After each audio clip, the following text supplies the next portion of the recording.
Pues muchas gracias otra vez a todos por estar aquí. Está resultando un congreso maravilloso entre amigos. La verdad es que sí, se me oye. Ahora se oye mejor. Perfecto, gracias. Y más que nada, aparte de estar celebrando los 500 años, estamos de cumpleaños, estamos de cumple siglos, estamos de cumple medio milenios. No todo el mundo puede decir eso. La historia de otros países en general no había empezado. Bueno, lo que sí quiero decir es que, aparte de estar de cumpleaños, estamos entre amigos, que es lo importante. Y antes de empezar la conferencia, porque no vamos a adelantarnos, sí, darle muchas gracias a mi querido José Francisco Rodríguez Queirúa. Nos conocemos también, no desde hace medio milenio, pero casi, ¿no? Medio siglo. Y le agradezco muchísimo que haya venido desde París haciendo un esfuerzo, sé que está súper ocupado, a hablar sobre esta hipótesis francesa, que en realidad es una hipótesis compleja. Él ha tenido la amabilidad de resumirla muy brevemente, pero tenemos que decir que es una hipótesis que tiene muchas patas. Tenemos que decir que es una hipótesis que, aparte de, como él muy bien explicó, relacionarse con relaciones misteriosas, de viajes misteriosos que parece que hay indicios muy claros de que los puedes conectar con una orografía muy clara. El viaje misterioso, el viaje aventurero de Jean de Saint-Oens, como Roger Hervé investigó de un modo absolutamente minucioso, el director de la Biblioteca Nacional, como dijo Pepe, de París, nos lleva a pensar claramente en las costas de Tasmania, de Nueva Zelanda, de Australia. Eso es una pata muy importante de la hipótesis francesa, como muy bien dijo mi querido Pepe. Otra parte muy importante de la hipótesis francesa, como también apuntó, es toda la cartografía histórica de Dieppe, las famosas cartas diepesas. Cartas diepesas que están recogidas en las páginas centrales de la Carabela San Lesmes. Esto es fascinante, porque encontramos cartografía australiana publicada mediado del siglo XVI, cartografía australiana acerca de la cual hay una unanimidad a día de hoy acerca de su carácter fidedigno. Esta cartografía australiana, como dijo Pepe, que recorre toda la costa este y norte de Australia, es fidedigna. Alguien estuvo allí, alguien fue tomando apuntes cartográficos. Eso, de un modo muy misterioso, que Roger Hervé y otros investigadores han intentado investigar. Es verdaderamente fascinante el misterio que envuelve todo esto. De un modo muy misterioso llegan esta cartografía australiana, estos datos irrefutables a Francia, y se convierten en unos mapas. Unos mapas que después va a utilizar el descubridor de Australia. Que ya sabéis de qué nacionalidad es, siempre las cosas ocurren así. Es de la misma nacionalidad que el que descubrió el pasaje de Drake. Y también descubrió, como dijimos ayer, la bahía de Drake, que hoy los coruñeses hemos rebautizado como Bahía del Orzán, como sabéis. Pero lo que sí es cierto es que, más allá de este carácter que a veces nos lleva al pitorreo, ¿no? De este carácter ficticio, impostado de los relatos oficiales sobre la historia de los países europeos que emergen ya en los siglos XVII y XVIII, más allá de reírnos de esta impostura, sí que se mantiene vivo un misterio extraordinario. ¿Quién diablos cartografió Australia? Y Roger Hervé, muy a su pesar, y después de haber dedicado larguísimas horas a la investigación y haber escrito este descubrimiento fortuito de Australia y Nueva Zelanda por los navegantes españoles y portugueses de 1521 a 1526, que ese es el título en francés del libro, como bien dijo Pepe, llega a la inapelable conclusión de que fue la carabela San Lesmes. En todo caso, esto nos pone sobre la pista de la importancia que tiene la exploración ibérica en estos años, nos pone sobre la pista de cómo los relatos oficiales de las historias de los países, por cuestiones geoestratégicas que después nos explicará con su maestría característica el coronel Pedro Baños, por cuestiones geoestratégicas, la historia se convierte en plastilina. ¿Os acordáis de la plastilina? No manchaba tanto, aunque bueno, las mamás cada vez que andamos con plastilina, pues convierten la historia en una plastilina al albur de los intereses geoestratégicos de los países de turno, ¿no? Porque es tan apabullante el número y la calidad de los descubrimientos geográficos españoles que no cabría lugar a intentar reivindicar la nacionalidad actual de islas y territorios conectándolos con descubrimientos primigenios, porque no hay tal. Los otros países, cuando llegaron al planeta, ya lo habíamos descubierto todo. Todo esto genera un misterio detectivesco, que es el que ha desarrollado tan magistralmente Pepe, y en realidad lo que sí tenemos que decir es que la cartografía histórica comparada ha llevado al director de la Biblioteca Nacional de Francia, París, la grandeur de la France, que Pepe sufre con su virtud estoica, a tener que concluir que fuimos nosotros los españoles los que descubrimos esto. En todo caso, fueron navegantes ibéricos los que cartografiaron Australia. En todo caso, sabemos, como dijimos el otro día, hace 2 días, que Cook llevaba estos mapas y no lo negó. Cook jamás se arrostró el descubrimiento de Australia y Nueva Zelanda. ¿Cómo se lo va a arrostrar si llevaba mapas de esta zona del mundo? En todo caso, queda esta investigación en el aire, nuevas formas de todos los rastros, la genética nos va a permitir salir de dudas en poco tiempo, el tiempo que tardemos en que Estrella Galicia patrocine un viaje, una exploración genética, y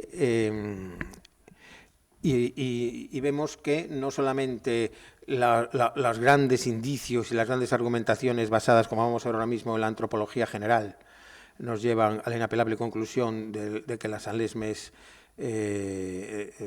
embarrancó en la Polinesia.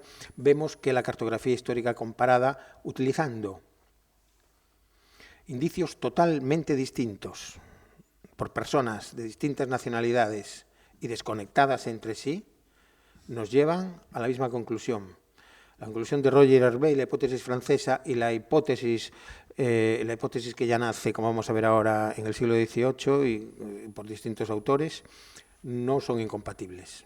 Son en buena medida complementarias y lo que hacen es potenciarse recíprocamente, de tal manera que a día de hoy no podemos ya obviar a la carabela San Lesmes y tenemos que darnos cuenta, estamos en las 6 ya, de que nuestro 500 aniversario tiene muchísimo que ver con esta increíble aventura humana. Entonces empiezo ya mi propia conferencia. Sí, Luis. Pues nada, en este caso, en este congreso estamos exprimiendo bastante. Luis nos va a hacer doblete, desde guiador, de guía turístico, hasta incluso tiene un encargo para esta noche. Algunos de los que vayáis a participar en la cena lo podréis disfrutar. Entonces, pues nada. Gracias, José. Viene aquí a presentarnos hoy su segunda conferencia en este congreso con un título muy sugerente, que nada más ni menos dice el viaje más épico de la historia. Pues adelante, Luis. Vale, pues vamos allá. Más allá de las investigaciones relacionadas con los viajes aventureros de Jas de Santoins o relacionadas con la cartografía histórica que nos lleva inapelablemente a viajes misteriosos que cartografiaron una zona del Pacífico Sur, vamos ahora a hacer un brevísimo recorrido sobre los datos, sobre el grueso de los datos que sabemos sobre esta carabela. No vamos a repetir lo que dijimos hace 2 días. Conocemos ya con una precisión maravillosa que fue la expedición Loaysa Elcano. Nuestros conocimientos van avanzando y aparte se van profundizando y vamos abriendo brecha cada vez con más precisión. Sabemos incluso ya los céntimos que costó la expedición y que pagó cada cual. Impresionante. Pero ahora lo que vamos a hacer es darnos cuenta que sabemos ya lo que el otro día dejamos el 1 de junio de 1526 a la carabela San Lesmes perdida en el sur del Pacífico. Pues lo que vamos a hacer es darle 250 años para adelante a la moviola del tiempo. Vamos a saltar del 1 de junio de 1526 a 1767. 250 años adelante. En este momento, otros países europeos se atreven ya a entrar en el lago español. El lago español es un concepto de origen inglés, no español. Pero es verdad, esto era un lago español, la mitad del planeta es el llamado por la historiografía extranjera lago español, porque era el lugar donde el gran galeón de Manila, del que supimos mucho ayer, pues navegaba franco y feliz, cargado hasta los topes de todo tipo de mercancías, generando el mayor éxito comercial de la historia de nuestra especie. Vale, pero el Pacífico Sur había quedado descartado, no había interés comercial y en el Pacífico Sur no habían, salvo escasísimas excepciones, no había navegado por allí nadie.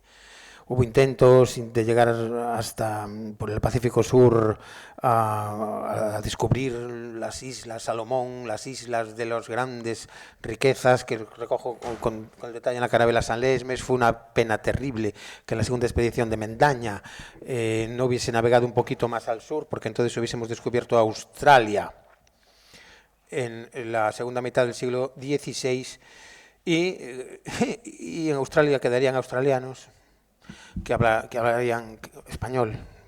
Fue un desastre a nivel humanitario que no llegásemos a Australia, porque, como sabéis, llegaron mucho después los descubridores ficticios de Australia y los extinguieron. Pero bueno, no vamos a hablar ahora de esto. Si queréis saber las aventuras de por qué no llegamos a Australia, Austrialia es su nombre auténtico, Austrialia, la tierra de los Austrias.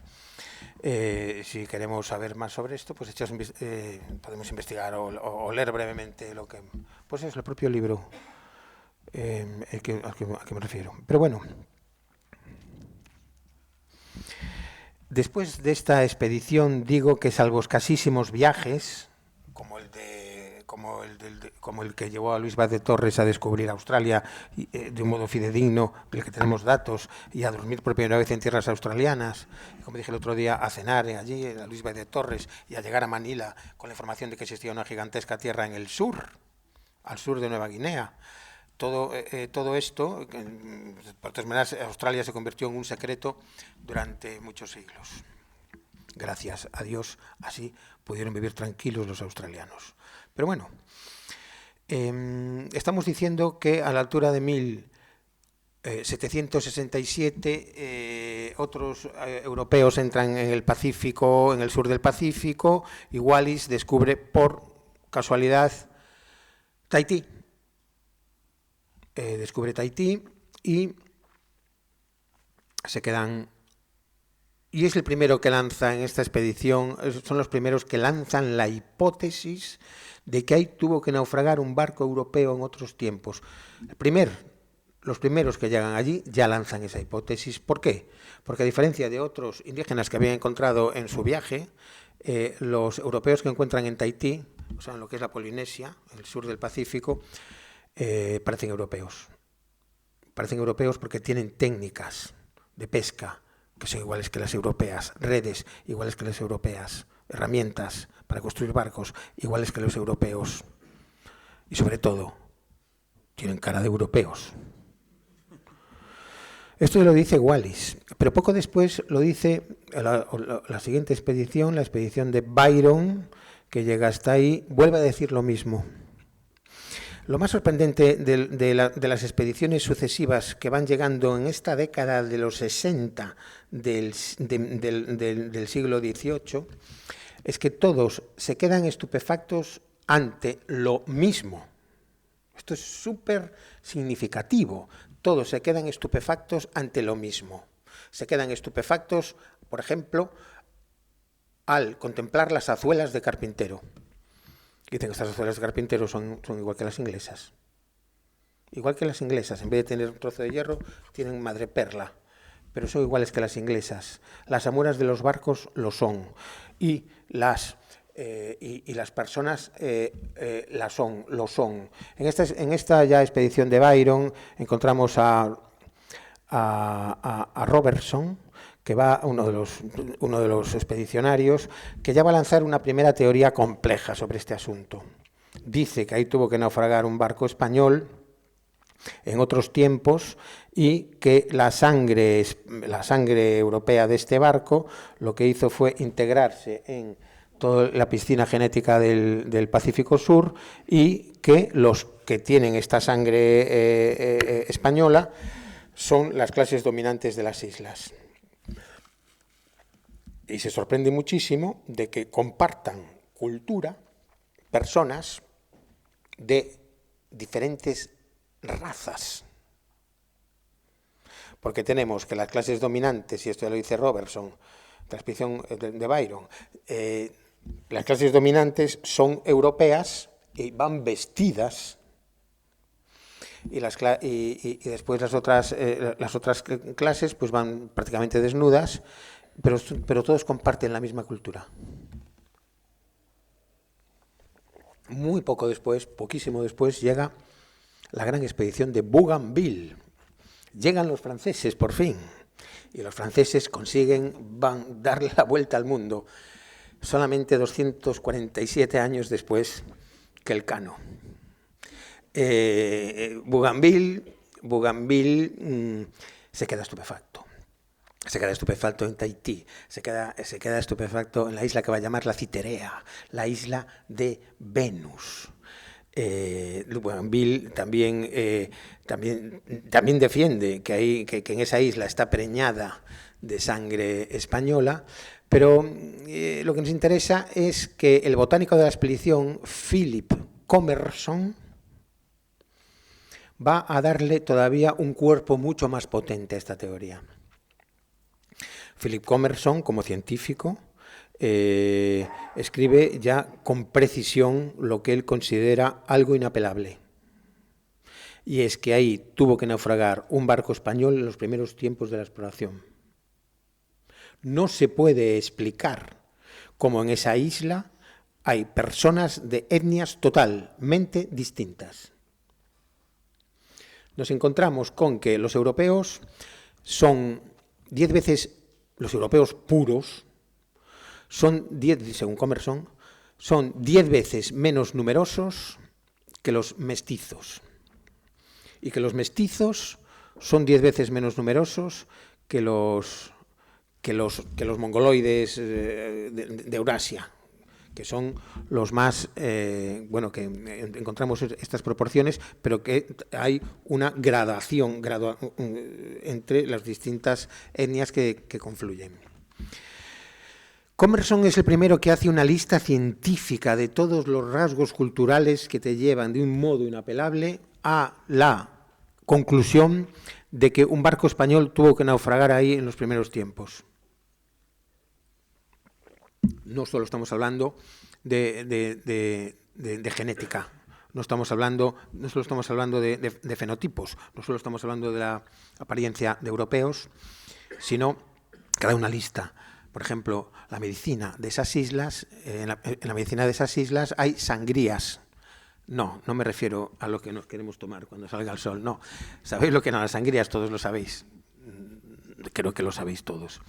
Aquella locura de que cuando te ponías enfermo había que quitarte buena parte de la sangre para que tú produjeses ya sangre nueva. En fin, aquel equilibrio de los humores. Tenemos aquí un médico que podría explicar esto con precisión, pero bueno, esto viene de Galeno, de la medicina antigua, los humores, el equilibrio de los humores. Bueno, hacían sangrías, tenían sus castañuelas, eran presumidos con sus complementos. Lo que dice Commerson es que es un conjunto de indicios que al final todo el conjunto se convierte en una evidencia inapelable. Commerson iba acompañado de su mujer, Jeanne Barret. Es una historia preciosa y bastante trágica. Pero claro, no podían ir mujeres en esa expedición. Entonces iba disfrazada de hombre, Jeanne Barret. Y ningún francés, con todos los nuances, con todos los matices, nadie se había dado cuenta que era una chica. Nadie, hasta que bajaron del barco y el primer indígena dijo: ¡Ey, es una chica! Ahí hay los franceses que... Polinesia 1, Francia 0, en fin. Que fue atroz el asunto porque el castigo fue tremendo. Fueron desembarcados más tarde en la isla Mauricio. Moriría allí el gran Commerson, pero la ventaja que tuvimos es que todo su cuaderno, en el que se incluye esta teoría que estoy hablando ahora, el cuaderno sí que fue embarcado a Francia. Ahí se quedaron desterrados Jeanne Barret y su marido, Philibert Commerson. Pero sin embargo, esta teoría llega a Francia. En Francia, el viaje de Bougainville va a tener una enorme repercusión. De ahí van a nacer estas teorías ilustradas acerca del salvaje feliz. Hubo un tiempo en que éramos felices, salvajes y felices, hasta que llegó alguien y con la propiedad privada y todo esto, en fin, que lo sabemos perfectamente, el discurso sobre el origen de la desigualdad entre los seres humanos de Rousseau, toda la patrulla, Diderot, todos aquellos, Voltaire, toda aquella panda de ilustrados. Digo pandas porque la ilustración esa, si la comparas con la escuela de Salamanca, acabamos bailando encima de una mesa tomando Ribeiro. Lo que quiero decir es que van a hacer, entre otras cosas, lo que quiero decir es que en Francia, en este último tercio del siglo XVIII, sí que se puso de moda la hipótesis de lo que llamamos la hipótesis de las Saint-Lesmes. Sí que se supo, porque se publicaron en Francia los papeles de Commerson, mientras el pobre Commerson enfermaba y moría en la isla de San Mauricio. Jeanne Barret tuvo que abrirse camino, tuvo que trabajar en una taberna en aquella isla y años más tarde consiguió volver a París con toda la colección botánica que había recogido Commerson, por ejemplo, la bugambilia, que Commerson llamó así, la descubrió en su escala en Brasil, la incorporó a su colección de plantas y hoy la conocemos como bugambilia. Pero bueno, lo importante es que a esta altura tenemos ya una teoría compleja que nos lleva a la conclusión de que un barco español tuvo que navegar en otros tiempos. Siguen llegando otras expediciones, encontramos las terribles expediciones de Cook.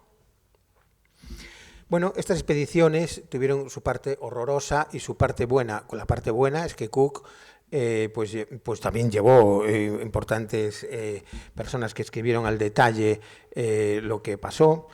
Las relaciones de Cook en realidad son copia de las relaciones de Banks. En fin, esto no, que no quede entre nosotros. Pero bueno, lo que sí es cierto es que también llevaban artistas, dibujaron, pintaron princesas tahitianas que son europeas. Pintaron en representaciones teatrales de tahitianos que parecen representaciones teatrales de la Europa del siglo XVI, donde había aquellos vestidos que la cintura se cerraba mucho y después bajaban unos faldones. Bueno, ese tenuro que tiene un nombre. Bueno, de hecho, a Bougainville, que está feliz en Tahití, le regalaron una gola. ¿Os acordáis de las golas? Felipe II y todos aquellos llevaban aquellas cosas que se ponían en el cuello, almidonadas.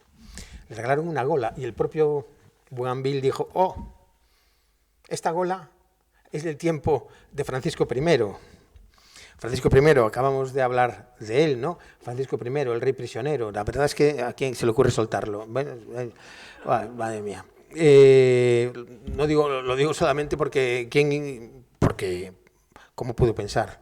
¿Cómo pudimos pensar que iba a incumplir su palabra de no volver a atacar a España? Pero bueno, dice Bougainville que aquello es de la época de Francisco I, o sea, exactamente de la época de la Sanlesmes. El número de indicios ya empieza a convertirse esto en algo concluyente. Los británicos acuden a representaciones teatrales que les impactan muchísimo porque parece teatro inglés. No es teatro inglés, es teatro español, pero es teatro de origen español.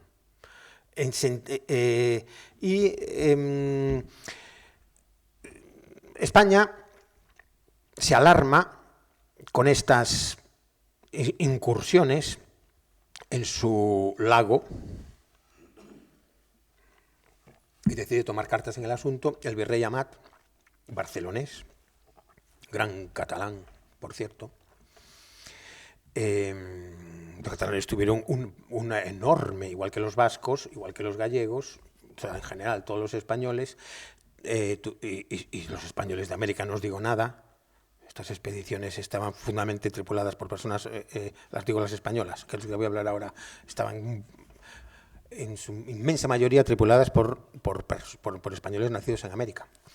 Bueno, recibe la orden del rey de que eche un vistazo al Pacífico porque está entrando por ahí intrusos. Entonces se prepara una expedición potente para ver qué diablos está pasando en el Pacífico. Es la expedición de Domingo de Buenechea, que llegan a Tahití y no hay moros por la costa, en fin, no hay por la costa ingleses ni franceses y van a hacerse muy amigos de los polinesios. Es nuestra gran ventaja, ¿no?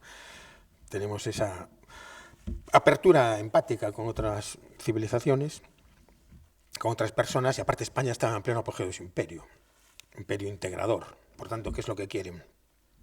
Llevarse polinesios a Lima para conseguir la integración de esas tierras en el imperio.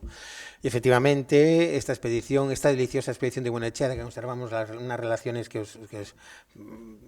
realmente que es una delicia leer, valga la redundancia, se llevan a los polinesios a Lima. E imaginaros cuando estos polinesios que vivían en un estado que sería el mesolítico, casi el paleolítico, no conocían la rueda, no conocían casi nada, asaban los cerdos haciendo agujeros en el suelo. Bueno, estos polinesios llegan a Lima y es un choque como de la Guerra de las Galaxias, como si de repente ahora te baja una nave espacial y nos lleva a un planeta totalmente desarrollado, ¿no? Y se quedan absolutamente estupefactos. Ven, por ejemplo, casas que andan, o sea, carruajes. Ven, caballos por primera vez. El rey, en las grandes fiestas de Lima, ven fuegos artificiales. Están acogidos en el Palacio Virreinal y oficiales de la Armada están atentísimos a su habla, tomando apuntes. Hasta el punto que van a hacer entonces el primer diccionario entre una lengua europea y el polinesio. Máximo Rodríguez, un oficial de la Armada, que tenía una enorme facilidad para las lenguas, pues se pone a hablar tahitiano, arranca a hablar tahitiano con los polinesios. Al final, los polinesios vuelven, esta expedición de Buenechea trae el diccionario y ya trae al intérprete Máximo Rodríguez hablando tahitiano. Y entonces se establece el primer asentamiento europeo en el Pacífico Sur. El asentamiento español de 1775 en Tahití. Claro, esto se lo dices a un francés, te va a decir, ¿cómo? ¿Qué? No, no. Vale. Es una historia absolutamente deliciosa, que os recomiendo su lectura. Esto lo recoge en la carabela San Lesmes. Vosotros podríais pensar, cualquier otra nación, si va a una isla de 15.000 habitantes, lo que hubiese hecho en su asentamiento es dejar por lo menos un destacamento de 1.000 soldados. Bueno, ponle 500, bien armados. ¿Sabéis cuántos soldados dejó España? Ninguno. España en el asentamiento, en esta misión de Tahití, dejó 2 franciscanos, un intérprete y un grumetillo, Juan Pérez, que fue un desastre increíble, más vago que yo para las labores domésticas. Terrible, terrible. Al final, bueno, es divertidísimo porque al final se pelean los franciscanos con el grumete, bueno, fue tremendo. Pero lo que es realmente emocionante es que Máximo Rodríguez se convierte en el líder espiritual de la isla. Se hace amiguísimo de Bellatúa. El jefe, el cacique jefe. Había varios caciques, palabra taína, por cierto, palabra española, sí, porque hemos integrado muchas palabras provenientes de los indígenas de América, de nuestros queridos indígenas. España, el país indigenista por antonomasia, el único país realmente indigenista de la historia. Ay, valga el anacronismo. Digo que se hace el líder espiritual de la isla. Bellatúa lo adora.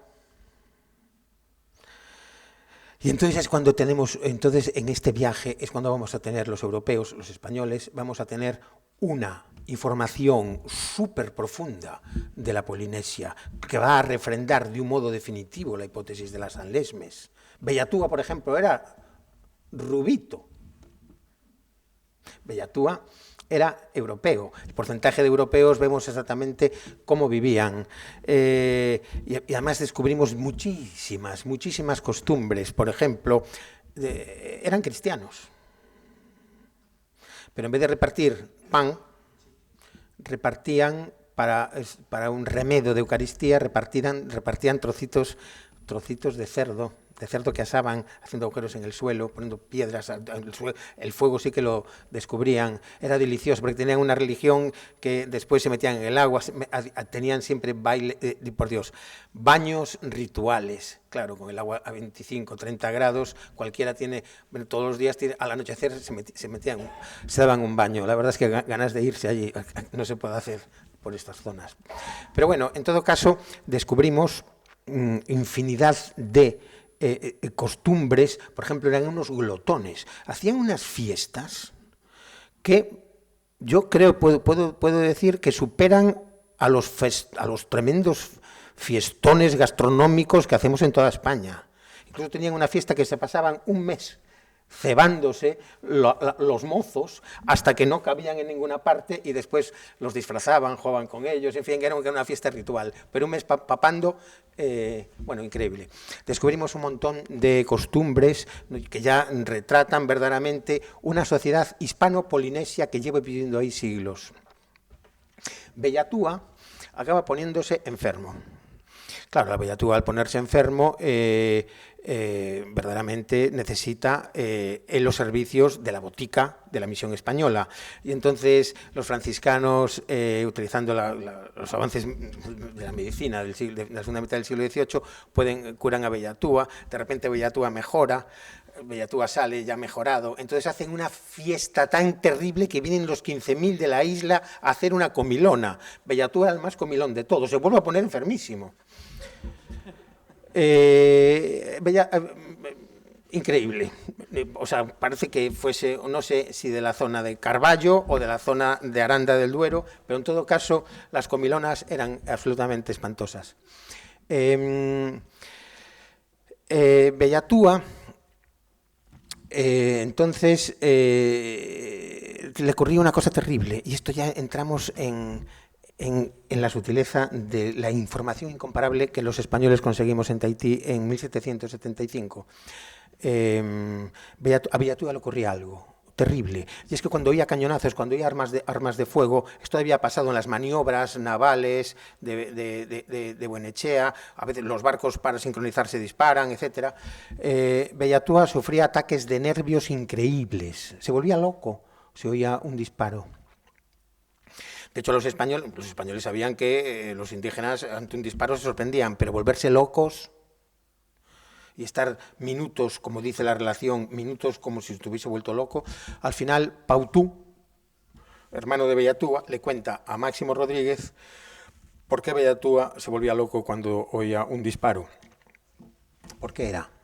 Porque en el segundo viaje de Cook, que acababa de irse, cuando el segundo viaje de Buenechea acababa de irse, el segundo viaje de Cook,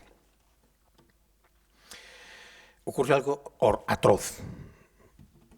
Cook, en el primer viaje, que estuvo varios meses en Tahití, dejó embarazada el propio James Cook, que estaba recién casado, creo, no lo sé, me parece que sí.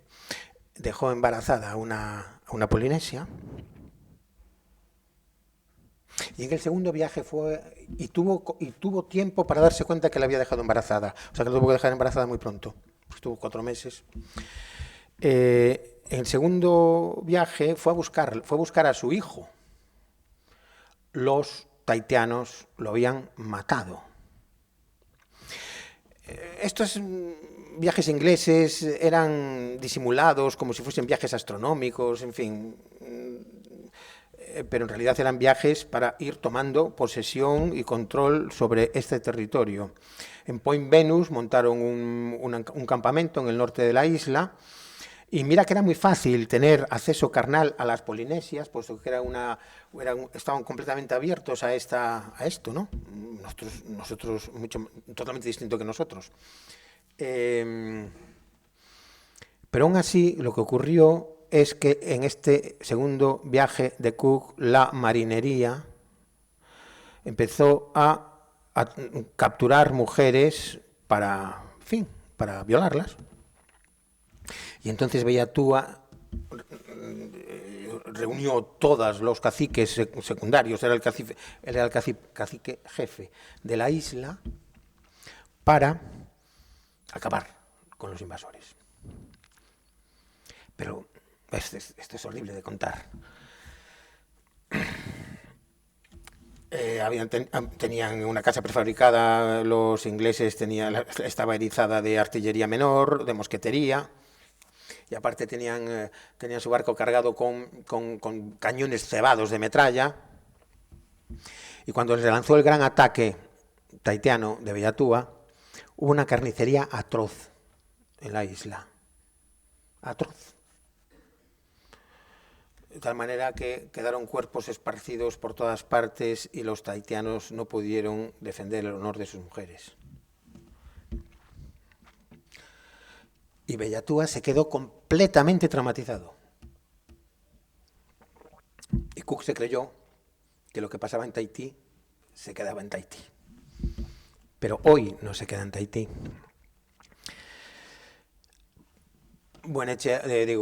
Máximo Rodríguez conoció en boca de Pautú, el hermano de Bellátúa, todo lo que había pasado y entendió qué es lo que había detrás de todo esto.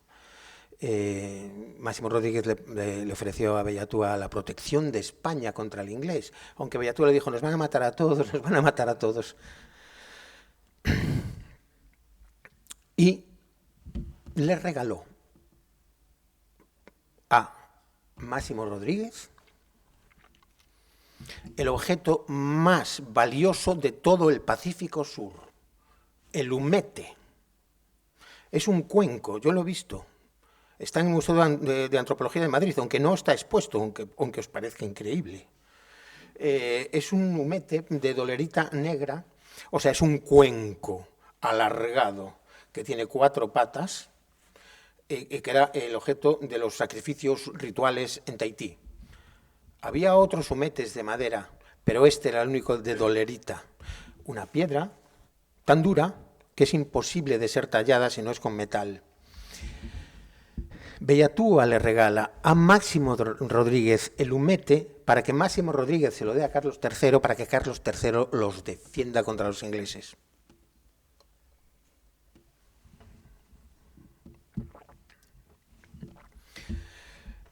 Paréntesis, Bolton Corney en 1912 investigó el humete en Madrid con muchísimo detalle y llegó a la conclusión, un investigador norteamericano, llegó a la conclusión de que ese humete tuvo que ser tallado con metal, y ya dice Bolton Corney, con metal de un barco europeo de otros tiempos. Esta información es la información que nos brinda Robert Landon. Robert Landon se suma a la teoría de que ese humete tuvo que ser labrado con hierro de un barco de otros tiempos, y Robert Landon conecta ese hierro con hierro de la carabela San Lesmes, hierro que sobrevivió el suficiente tiempo para hacer eso hasta que se degradó y desapareció. Pero en todo caso, volviendo al relato principal, Bellatua se vuelve a poner enfermo, sus tremendas comilonas, y al final es terrible porque Bellatua, a pesar de los esfuerzos de la botica española y de Máximo Rodríguez y de los 2 franciscanos, se muere. Y el relato de las exequias de Bellatua es fascinante, fascinante. Cómo esperan muchísimas semanas. O sea, las exequias duran muchísimas semanas. Los polinesios tenían unas costumbres fascinantes que consistían en que los huesos al final de los muertos estaban en la familia hasta que ya no podían seguir estando. Los cadáveres estaban arropados por sus propios seres queridos hasta que ya no podían estarlo por cuestiones obvias, y entonces llevaban el cadáver a los maraes o cementerios rituales y allí se secaban al sol.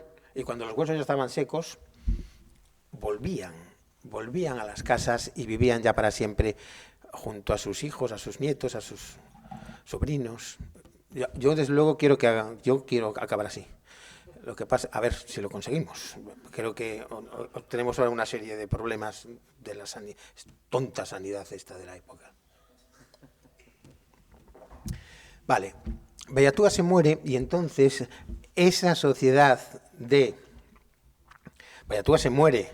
Bellatua, el descendiente directo de los tripulantes de la San Lesmes, se muere, por mucho que los otros españoles no consiguen. En realidad es una historia de españoles, porque Bellatua tenía sangre española y, no te digo nada, los franciscanos y Máximo Rodríguez. Se muere Bellatua y entonces aquella idea del salvaje feliz de la breve estancia de Bougainville en Tahití se viene abajo, porque los tahuas, o sacerdotes polinesios, decretan sacrificios humanos.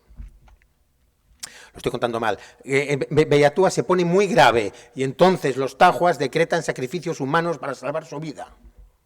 Todavía no se ha muerto. Y entonces sale esta casta sacerdotal, salen los esbirros de esta casta sacerdotal a cazar miembros de la ETA tahitianos. Los 2 franciscanos, horrorizados, se interponen. Los tahuas la guardia de los tahuas está a punto de matar a los franciscanos y se interponen los propios tahitianos y salvan a los franciscanos de la muerte segura. Los franciscanos no pueden parar los sacrificios humanos.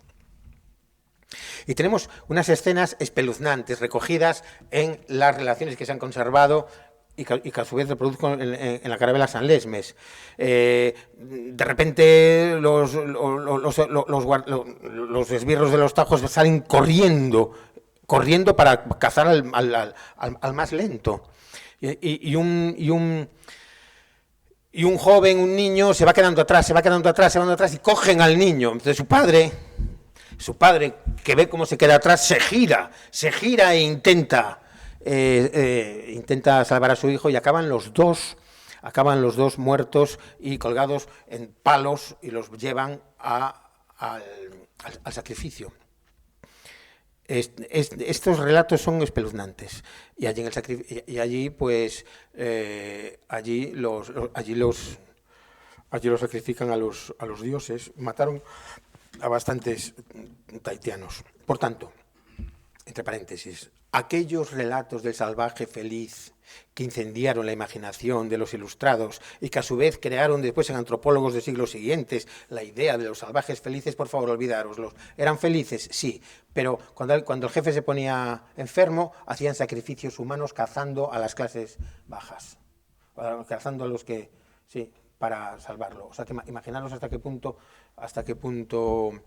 la teoría del salvaje feliz de la Ilustración y después de Erich Fromm, Bachofen y otros antropólogos sabios se viene abajo.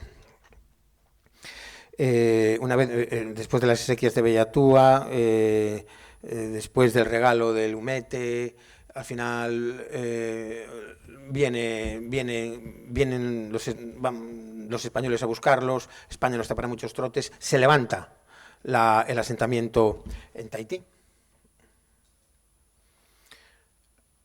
Tienen un problema tremendo al salir, porque todos se quieren ir. El problema es, tienen que engañarlos. No les dejan irse. No quieren que se vayan. No quieren que se vayan de ninguna manera. Al final, Máximo Rodríguez se le ocurre una jugada maestra. Les dice, primero, les dejan todo. Les dejan todo lo que tenían, toda la misión, se lo dejan con todo el mobiliario, con todos los utensilios, todo lo dejan allí para engañarlos, diciéndoles que van a volver muy pronto. Si no, se lo llevarían todo. Entonces así los engañan y consiguen irse. Consiguen irse porque eran seres extraordinariamente queridos. Y aún así llegó a meterse polizones en sitios verdaderamente recónditos de la fragata, hasta el punto de que les fue difícil irse sin llevarse a ningún polinesio. Después es terrible lo que le pasa después a estas islas y a toda esta zona cuando llegan ya los europeos y van a acabar con todas estas culturas. No tenemos tiempo para hablar. Es que no tengo. ¿Cuánto tiempo llevamos? Nos quedan 20 minutos. Nos quedan 20 minutos. Pues sí, en realidad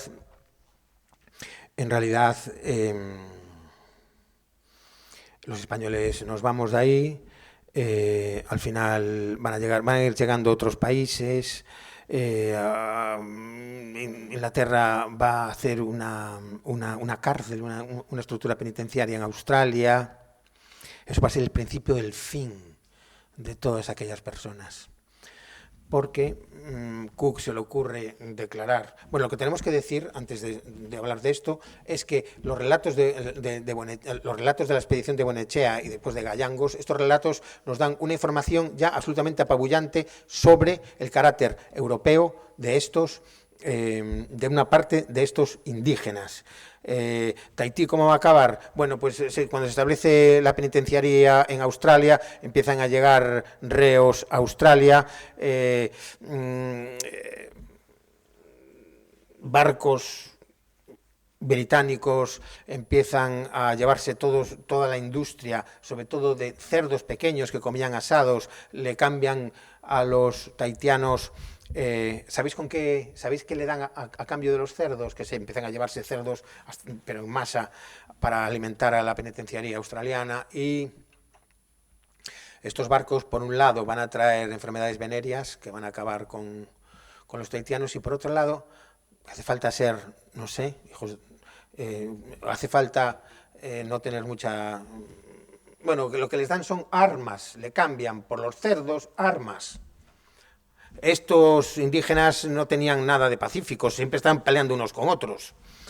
Pero claro, pelear unos con otros con arcos y flechas, a pelear unos con otros a tiros, pues entre eso y las enfermedades venéreas, la catástrofe fue atroz. De estas islas, toda esta zona polinésica verdaderamente se va a despoblar. Si a esto añadimos que Cook declara Australia terra nullius, o sea, tierra deshabitada, nos damos... Pues entonces la caza del australiano se convierte en algo absolutamente legal, pues que en realidad no existe. Y esto va a llevar bueno, pues al genocidio de los indígenas de Australia, igual que también se va a producir en Norteamérica el genocidio de los indígenas de la zona de Norteamérica cuando se derrumba el imperio. Unos años después se derrumba el imperio y entonces la fiebre del oro en California, etcétera, etcétera, va a llevar a que aquellos que iban a buscar el oro, después de pasarse todo el día buscando el oro y cribando vetas, se dedicaban como pasatiempo para distraerse a matar indígenas. Todo esto va a llevar a toda esta catástrofe descomunal, pero no quiero yo avanzar en el tiempo, sino volver a 1780, porque en 1780 encontramos un viaje absolutamente fascinante, el último descubrimiento del último paraíso perdido del Pacífico lo va a hacer Francisco de Mourelle, un gallego nacido en Corme, un pueblecito costero de la provincia de La Coruña, que estudió que estudió en la Escuela de Pilotos de Ferrol, en vez de estudiar en Cádiz. Si hubiese estudiado en Cádiz, hubiese llegado a ser el almirante jefe de la flota. Pero como estudió en la Escuela de Pilotos de Ferrol, para mí es el mayor marino de su tiempo. No llegó, aunque llegó almirante, fue al final de su vida. En fin. Este Mourelle, ya en la guerra que se desencadena en este tiempo, en la enésima guerra entre España e Inglaterra, es encargado de muchas cosas, entre otras lo encontramos haciendo un encargo en las Filipinas, el encargo de llevar unos pliegos de lo que está pasando en Filipinas al virrey de Nueva España. Pero claro, estos pliegos tienen que salir exactamente cuando se sepan las noticias. Y cuando se saben las noticias de las operaciones de la guerra, no se puede zarpar desde Filipinas a Nueva España. Todos estos viajes, el tornaviaje, Urdaneta, lo que hemos hablado estos días tan maravillosamente, tenía unas fechas muy concretas de salida y vuelta, como ayer vimos con precisión. Bueno, pues totalmente a destiempo, Mourelle recibe la orden ahora. ¿Qué hora? ¿Qué hora zarpe de Filipinas Nueva España? Es imposible. Ahora, sus órdenes. E intenta el tornaviaje por el Pacífico Sur, lo cual es imposible. Ya saber, había tenido problemas por el Pacífico Norte, imaginaos por el Pacífico Sur, pero Mourelle era un militar español o sea, quiero decir, una persona que antes de incumplir su deber moriría junto con sus hombres, y eso que defender a sus hombres era su segunda gran misión después de cumplir las órdenes dadas. Mourelle, en el intento desesperado de volver para llevar los pliegos desde Filipinas por el Pacífico Sur, desde Filipinas hasta Nueva España,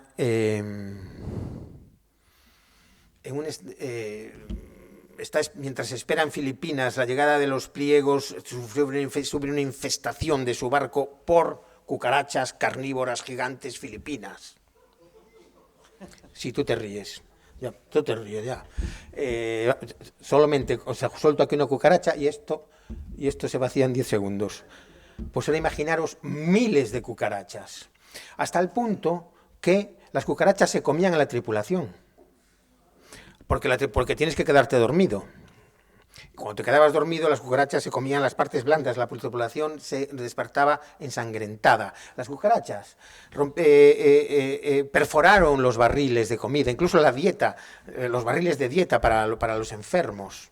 En esas condiciones infernales, Mourelle siguió navegando y ya a punto de la muerte de todos, descubre las Islas Babao, el último paraíso perdido del Pacífico. Estas Islas Babao están en la misma longitud, que están encima de Nueva Zelanda y 2.000 kilómetros al oeste de Tahití. Y llegan allí y consiguen sobrevivir, los habitantes de Babao los socorren y bueno, esto parece una película. Esto parece una película, después, 200 años después harían películas como era Marlon Brando y todos aquellos, ¿no? Bueno, pues esto, pero 200 años antes, y no es una película, es verdad, lo socorren, entonces llega el Tubou o jefe de las Babau, que era tan gordo que tenían que llevarlo varios caciques entre consiguen subirlo a la fragata, y el Tubou, todo el mundo está de acuerdo en esto, el Tubou está casado con una europea. Bueno, su pareja es una joven europea, y esto lo dicen todos. Con esto lo que quiero decir es que vamos a ampliar el radio de acción de la carabela San Lesmes hasta las Islas Babau. Creo que las Islas Babau marcan el límite noroeste de la zona de influencia de las San Lesmes, desde las Babau, Nueva Zelanda, toda la Polinesia y hasta la Isla de Pascua. Es el lugar donde se siente la presencia europea. Pero bueno, en las Babau Mourelle va a encontrar los mejores barcos que navegaban en aquella época. Encuentra unos catamaranes gigantescos, hechos con madera machiembrada, con una destreza absolutamente increíble, estancos, con dos cascos gigantescos, el casco pequeño 2/3 del casco grande, con unas velas latinas enormes, y cuando se ponen a navegar a velocidad, siempre el casco pequeño queda a barlovento, de tal manera que son barcos mucho mejores que la fragata de Mourelle. De hecho, Mourelle va con su fragata y de repente vienen catamaranes gigantescos a una velocidad terrible y justo se ponen a su altura, disminuyen la velocidad y se ponen a andar a su marcha. Mourelle se queda tan alucinado que le dice a su carpintero que haga una réplica de esos barcos. Hace una réplica el carpintero de la nave, Mourelle lo analiza y con una relación absolutamente con este castellano de la segunda mitad del siglo XVIII, que es una maravilla, dice: las máquinas más veloces que jamás naveguen tendrán que ser barcos de doble casco, porque así desplazan menos, lo dice mucho más, de una manera mucho más bonita, porque desplazan menos, evidentemente, desplazan menos agua al avanzar y su base de sustentación es mucho más ancha. De hecho, los catamaranes van más deprisa que los barcos monocasco. De hecho, es verdad, los barcos más veloces del mundo hoy son catamaranes. Esto lo dice Mourelle en 1782. Y después hay escenas deliciosas del Tubou y Mourelle siendo abanicados por jóvenes de las Babau, como en las películas de Hollywood de 200 años después, pero verdad. Y después descubren una sociedad absolutamente sofisticada, no solo por sus barcos increíbles, sino que tienen deportes. Por ejemplo, boxeo masculino y boxeo femenino. Un boxeo atroz, porque ahora tenemos unos guantes de boxeo que son almohadillados. Si no haces trampa y te pones una herradura, la cosa es almohadillada. En fin, ahora imaginaros que lo que te pones son unas lianas totalmente duras, de tal manera que le metes que las muelas salen volando. Pues ahora imaginaros que esas peleas son de mujeres y que vienen todas las distintas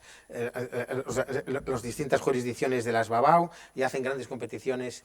Bueno, al final consigue Mourelle parar un espectáculo de lucha, pugilato femenino, pero bueno, es impresionante la sofisticación de las Babau en ganadería, en agricultura, como dice Mourelle. Están los surcos de los terrenos agrícolas absolutamente limpios, todos los surcos paralelos. Se queda absolutamente alucinado el señor Mourelle del avance de las Babau, y volvemos a encontrar europeos en las clases dominantes. Bueno, Mourelle va a restablecerse, no podía estar mucho rato allí, solo el justo para recuperar a sus hombres, y una vez que se han recuperado y que han llenado la fragata Princesa hasta arriba de vituallas, zarpan de las Babau. Las aventuras van a ser increíbles, van a llegar a la isla de Guam, la principal base española, la mitad del Pacífico. Mil aventuras va a correr Mourelle hasta que al final consigue llevar los pliegos a Mallorca, el virrey en ese momento de Nueva España. Pero bueno, lo que encontramos entonces con este viaje de Mourelle es que por un lado trazamos el límite noroeste de la zona de influencia sanlésmica y volvemos a encontrar lo mismo que en Tahití y en tantas otras islas. Que es esta estirpe de dinastías hispano-polinesias que se han convertido en las clases dirigentes en todo el Pacífico Sur.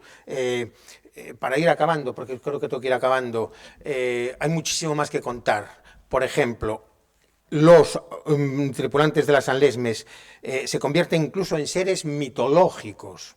Hay una isla por encima de las demás en la Polinesia, en lo que se refiere al estudio de la mitología del Pacífico Sur, que es la isla de Rayatea, la mítica Hawaiki, porque aunque las islas de las Tuamotu son atolones madrepóricos, islas rasas y paradisíacas, Rayatea es una isla que tiene 400 y pico de metros de altura y que tiene agua, es una isla de verdad. Ahí, en la mitología de Rayatea, según la mitología de Rayatea, 20 generaciones atrás, o sea, en la época de las Sanlesmes, llegaron unos hombres en un grandísimo barco, repararon el barco o hicieron otro barco y zarparon hacia el suroeste. Estos son rastros del paso de las Sanlesmes convertidos en mitología, pero todavía es más fuerte, porque en la mitología de Nueva Zelanda, los neozelandeses, los originales, los maoríes de la isla menor de Nueva Zelanda, remontan su estirpe a Hawaiki. Tanto la mitología de Rayatea habla sobre las Sanlesmes como los maoríes remontan su estirpe a las Sanlesmes. E incluso las Sanlesmes se convierte en un barco mitológico que se convierte en piedra, y en Tepaí aún encontramos restos de rituales relacionados con las Sanlesmes. Y en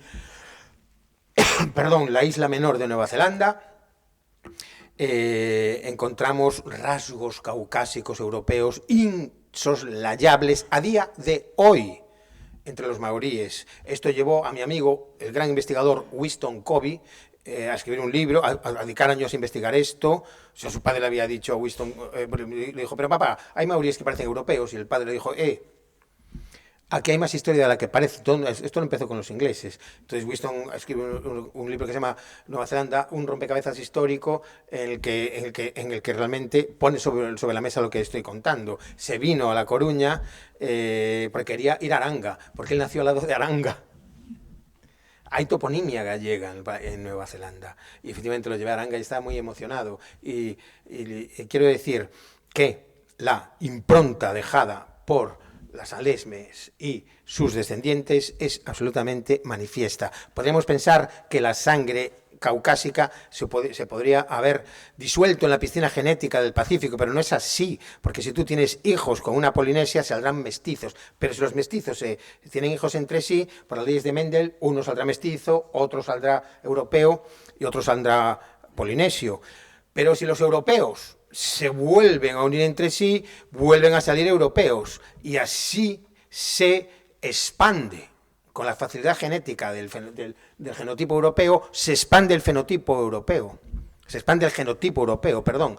Por eso, 250 años después, cuando llegan estos exploradores, hay una enorme presencia de europeos en todo el Pacífico Sur. En fin, que estamos hablando de la aventura más fascinante jamás escrita por la historia, no estoy hablando del cine, por la historia de la navegación oceánica. Estamos hablando de unas personas que zarparon de aquí hace 500 años y un día, y al final, en vez de volver ricos y cargados de clavo y otras especias, tuvieron que abrirse camino en las antípodas del mundo, sin posibilidades de regresar a su tierra, y con esa empatía, con esa integración, consiguieron hacerlo y dar un enorme empuje civilizatorio a todo el Pacífico Sur hasta nuestros días. Por lo tanto, la hispanidad también habita en el Pacífico Sur, y además de una de las maneras más poéticas y deliciosas que podamos imaginarnos. Por eso, como decía hoy nuestro querido Alberto, podemos sentirnos orgullosos, muy orgullosos, enormemente orgullosos de estar celebrando hoy esto y de ser de la misma estirpe de esos que supieron proliferar, amar, expandirse y ser felices durante cientos de años en el sur del Pacífico. Muchas gracias.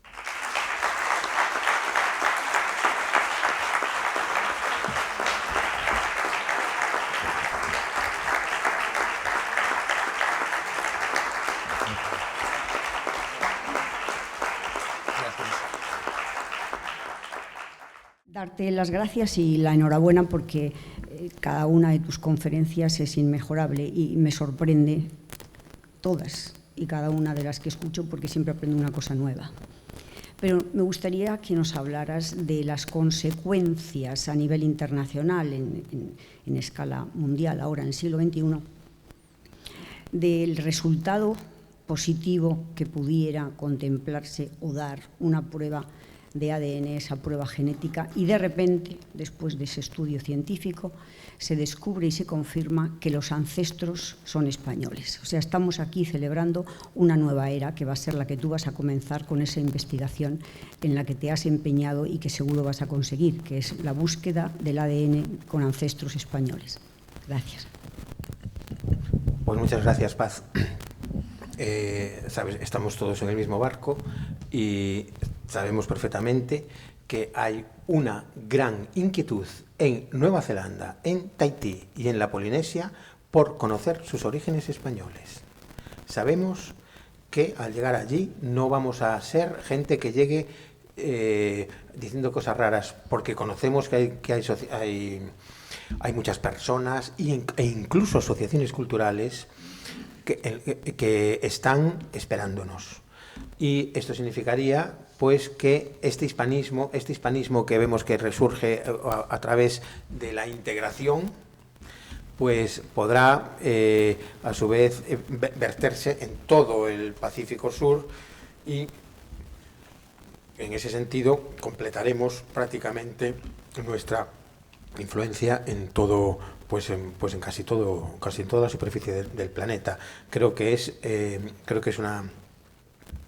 una oportunidad absolutamente extraordinaria y aparte sabemos que la genética está tan avanzada que si nosotros hacemos un análisis genético a un jefe polinesio, que los hay, y me he escrito con ellos a través del ordenador, que sabemos que son jefes ancestrales de las islas, y estos están esperando conocer su estirpe hispana, su estirpe española, y en este sentido pues se abre una posibilidad increíble de derrumbar todo el paradigma antihispano que vertido sobre el Pacífico Sur, porque lo que sabemos es que la genética, si a uno de estas personas, lo sabemos muy bien, le hacemos análisis genético y vemos que tiene sangre europea, alguien podrá decir, no, bueno, tiene sangre europea porque seguramente que un holandés, su abuela tuvo un romance con un holandés en el siglo XIX. No, porque uno de los grandes genetistas, creo que no voy a decir su nombre por ahora, pero uno de los grandes genetistas, actualmente el mundo de la genética mundial, es español, y él, hablando de esto, nos ha dicho que la genética está tan avanzada que podría un análisis genético suficientemente profundo decir, sí, pues tiene una abuela holandesa de hace 3 generaciones y tiene sangre española de hace 22 generaciones. Quiero decir, la genética en este momento está avanzada hasta tal punto que solo necesitamos ya que Estrella Galicia nos eche una mano.